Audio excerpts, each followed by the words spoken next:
Good morning, dear students. Today, let us learn about scrofula and its miasmatic basis. See, what is the origin of scrofula? Since remote period, it is been taught to us that scrofula is sauric in origin. But we try to understand it closely. We can understand that this scrofula it is a malignant combination of sora and syphilis.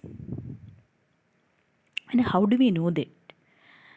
We can understand it that is the scrofula is a combination of malignant combination of sora and syphilis by the closed study of these two miasms, that is individual and collective study of this miasm and understanding their peculiarities. Okay, and when you try to learn the individual and collective peculiarity of these two miasms and understanding scrofula as the combination of these two, then we can understand one more thing, that is the scrofula is not wholly due to the sora or syphilis itself. There are some other factors is also included in the development of scrofula. Okay, and synonymously we frequently we use synonymously the words stroma, scrofula and sora. And scrofula is a disease which arising in soric constitution, but we find lymphatic involvement in it. Actually, sora is no way related with lymphatic affections. So from this fact, we can come to know that it is definitely having an unmistakable history of syphilis. So the presence of syphilis is a thing which will be making scrofula to have the lymphatic involvement. And we know the syphilis is such a miasm which has got some specific action compared to the sora. Okay, and now let us learn about scrofulous diathesis. Okay, so previously I have told you that scrofula is not wholly due to the sora and syphilis. There is something which is missing in it. What is that? Okay, there is a suppressive measures of treatment, that is crude drugging and suppressive method of the treatment which is being used in allopathic sectors for the treatment of the syphilis. And these gentlemen of allopathic school, those who distinguish themselves that they are great pathologists and they have knowledge about the innumerable number of the disease, they consider it to be mere pathological findings, but they in fact they don't know what is the actual origin of these manifestations, that is scrofula. Actually their origin goes with the miasms, and they are truly ignorant of the true nature of the syphilis. So they were trying to treat the syphilis with the powerful doses of mercury, iodide of potash and other suppressive agents, by thinking that this disease is totally has been removed.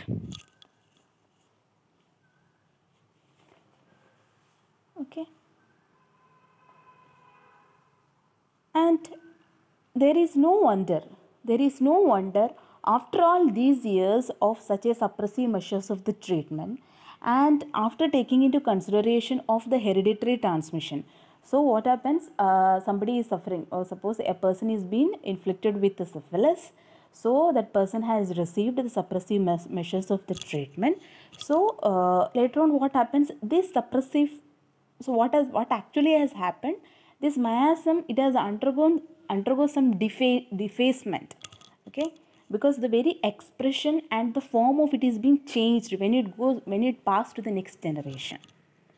So by the time we see into a particular generation, it is being defaced because of the suppression and thereby the transmission of that particular effect. And one more effect of the suppressive measures of treatment is that we cannot find the fine blending of the sora and syphilis in it. Okay, so we fail to see the stamp of the sora which is getting mixed up with the syphilis. We cannot see actual mixing up of these two miasms. So there is a difference. So when you try to look at the scrofula, we can find definitely some features of Zora, some features of syphilis, and there is something which we cannot include either under Zora or syphilis. So this fine blending of Zora and syphilis is been missing because it is miasm is defaced as it passed through different generations. And suppose that is when Zora, when it gets mixed with the syphilis, you are offering the antisoric treatment. Okay. So what this antisoric treatment does? This antisoric treatment, sometimes it cures the condition or it modifies the disease. And sometimes what it does is, it just loses reins of syphilis. That is, what is the dominating and controlling power of the syphilis. So this particular anti-miasmatic treatment, it will loosen the reins of syphilis. That's what we see. Now, author discuss a case of, there are so many cases of blepharitis which he has treated in scrofulous patient, and syphilinum is a remedy which is being used. So, from his experience, it led him to think that scrofula doesn't depend Zora alone, and there is and one more thing, so many other authors also, they have suggested that it principally upon the syphilis which is engrafted upon the Zoric base. I have previously told you that scrofulous diathesis is seen in Zoric constitution. So the base is Zora and syphilis is getting engrafted upon it. Okay, base is Zora, syphilis is built upon it. That is what. So many authors, they have told their experiences also. And if you still want to know, if you still want to prove the truthfulness of this particular statement, then what we need to do is, we just have to do the comparative study of scrofula and syphilis. Okay. And by the close study, okay, by the a close observer can find that there is a similarity between the scrofula and syphilis. What is that similarity? That similarity is, they try to concentrate their forces upon glandular system, especially the lymphatics. Okay, and both have a tendency for ulcerations and decomposition of their exudations and all. And both have the same preference to locate themselves upon the organs of the special senses, especially showing a marked anatomical relationship, that is in the form of inflammation of middle ear, eyes, conjunctiva, ciliary apparatus, mucous membrane of mouth, nose, lips, and osseous tissues. Okay, so affinity for organs are found to be seen in this scrofula and syphilis, and both have a tendency to affect the glandular system, especially the lymphatics. And you know, the affection of the bones, especially which is by the syphilitic miasm, in which way it affects, the kind of destruction which has been produced in the bones, which other miasm can do. Isn't it? Whether Zora will produce, no other miasm can produce such a massive change in the bone structure, and which syphilis can produce, such a softening of the bone, and it produces rickets. Zora will not do it, and psychosis also will not do it. What psychosis can produce is, it can produce some gouty concretions, some amorphous deposits in the joints. Okay, it will never produce such kind of bony changes which is produced by the syphilitic miasm. Okay. And the periosteal inflammation, okay, periosteal inflammation and the changes what we find in scrofulous patient, that is okay, that is the same similar features we can find in syphilis also. And lastly, let us talk about the affection of the skin. You know that skin is the most sensitive and extensive organ of our body. And these both diseases, that is scrofula and syphilis, what it does is, it will produce some deposits upon the skin. That is, syphilis will produce syphilites and scrofula will produce scrophilites. What are the peculiarities of these deposits? They are multiform and polymorphic. They find to be in different stages, and they have different forms. Okay. And another thing is that they don't have itching actually. They don't produce itching. Itching will be there if the Zoric miasm is predominating. If it is present there, predominating there. If the syphilis is predominating, then definitely there is no itching there and these deposits. Okay. And various other forms of skin manifestations also we can find, that is in the form of nodules, papules, lichen, prurigo, urticaria and hives. Okay.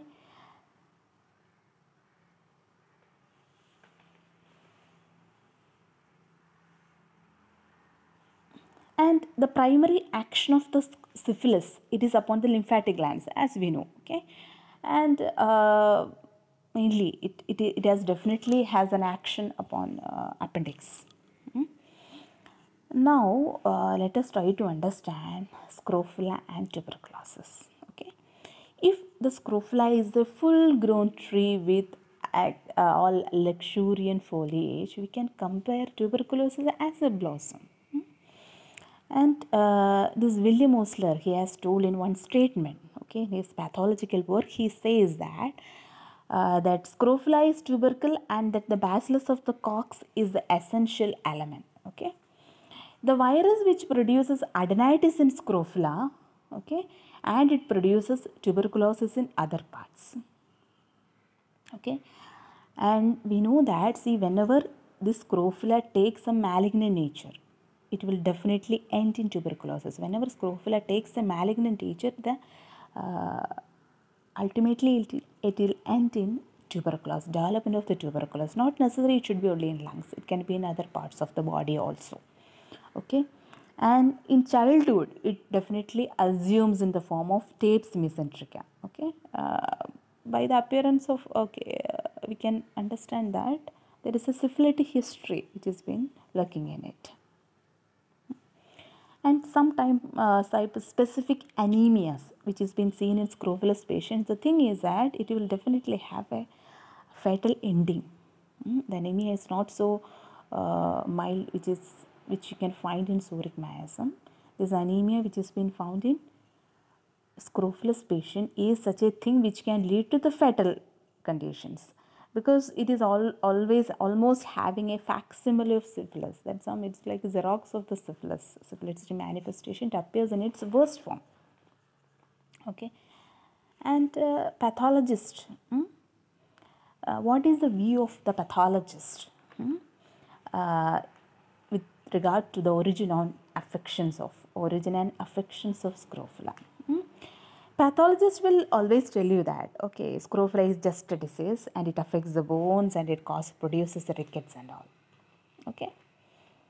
And what are the reasons? According to them, the reasons are the definitely imperfect nutrition, and the children, those who are badly nourished, will be affected with this particular manifestation. But these are only the view of a materialist. Okay. When we try to understand what is the reason for the poor development of the bones or poor development of flesh and blood and the poor organic development. Apart from syphilis and tuberculosis, let us keep tuberculosis and syphilis apart. If we exclude these two, then which other conditions can produce it? And what are the things which will be making a healthy bone? Okay. And what difference is there between the scrofulous ulceration and the hereditary form of tertiary syphilis? And these both have the tendency for the decomposition and the formation of the tubercle. Okay.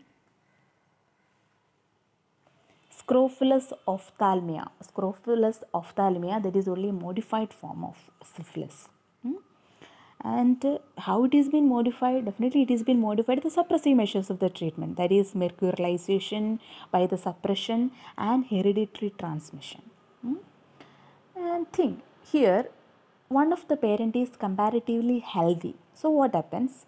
These all manifestations, it goes into a latent condition.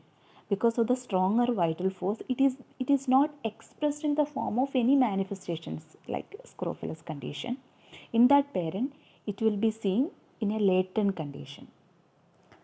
Now, what happened? This particular person gets married with a person who has got less resistance, or though a person who bears similar miasmatic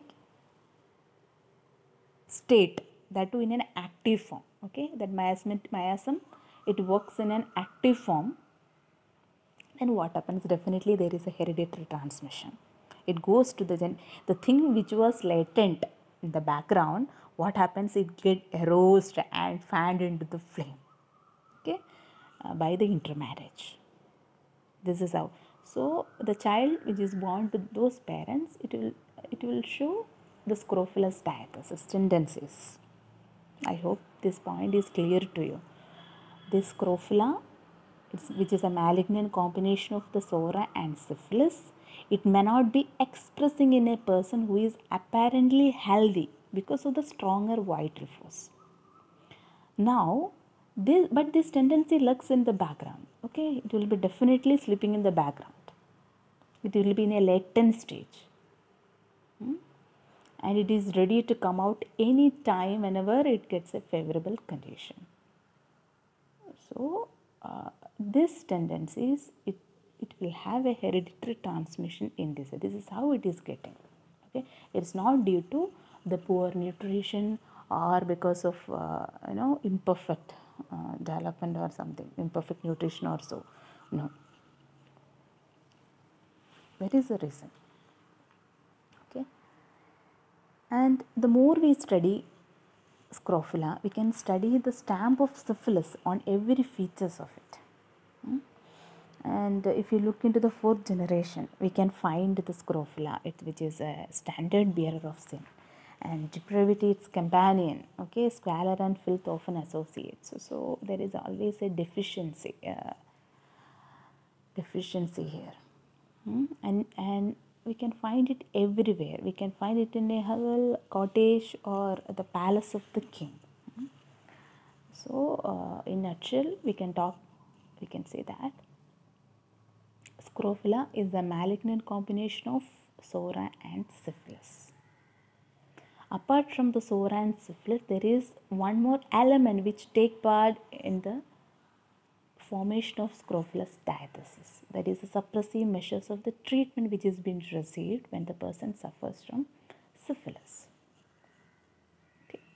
Then what happens to it? These all these combination. We cannot find a fine blending of SORA and syphilis in this scrofulous diathesis. Okay.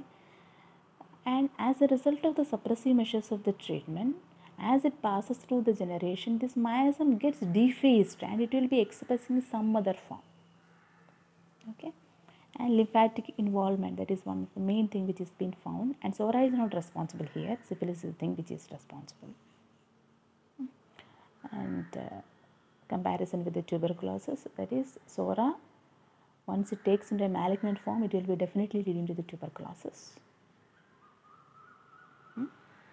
Because scrofula is ready to get expressed in a full-blown form. That is what the tuberculosis is. And in spite of having the good nutrition, why some children will have poor bone development? Why they will have poor development of the blood and flesh? It's all due to their diathesis. Okay, the tendencies which is there in the background, which is due to, it's not necessary that it should be in the same generation. It is something which is being transmitted from previous generations. This is all about scrofula.